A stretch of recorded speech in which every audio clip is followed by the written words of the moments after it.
അതെ, അടുത്ത മാസം തൊട്ടിട്ട് വീട്ടു ചെലവൊക്കെ ഞാനും നോക്കൂട്ടോ. അതെന്താ അനക്കടുത്ത ദിവസം ലോട്ടറി അടിക്കോ? ആ, ചെറിയൊരു ലോട്ടറി അടിച്ചെന്നേ. അടുത്ത മാസല്ലേ റിയേന്റെ പിന്നെ 2-3 കസിൻസിന്റെ ഒക്കെ കല്യാണം. അപ്പൊ സ്വാഭാവികമായിട്ട് വർക്കൊക്കെ ഇക്കാവൂലേ. അപ്പൊ ഞാൻ റിച്ച് ആവൂലേ. അപ്പൊ നിങ്ങളെ സഹായിക്കാലോ. അല്ല, അവരെന്നെ ബുക്ക് ചെയ്താ?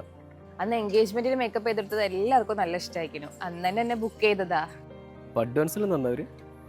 അഡ്വാൻസ് എങ്ങനെയാ വാങ്ങുക? അറിയുന്ന ആൾക്കാരല്ലേ. പിന്നെ എൻഗേജ്മെന്റിന് ഫ്രീ ആയിട്ട് ചെയ്തെടുത്തപ്പോ കല്യാണത്തിന് എല്ലാം കൂടെ സെറ്റിൽ ചെയ്യാന്നാ പറഞ്ഞിട്ടുണ്ടായിരുന്നത്.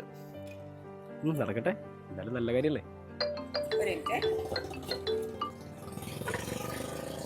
വരുന്നില്ലേ? സമയം കുറെ ആയല്ലോ. അതെ അതെല്ലേ.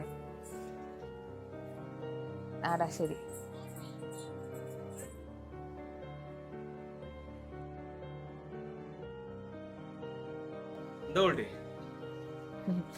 റീ ഏതോ സെലിബ്രിറ്റി മേക്കപ്പ് ആർട്ടിസ്റ്റിനെ ബുക്ക് ചെയ്തത്രേ. ഞാൻ വെറുതെ എൻഗേജ്മെന്റ് ഒക്കെ ചെയ്തെടുത്തേ.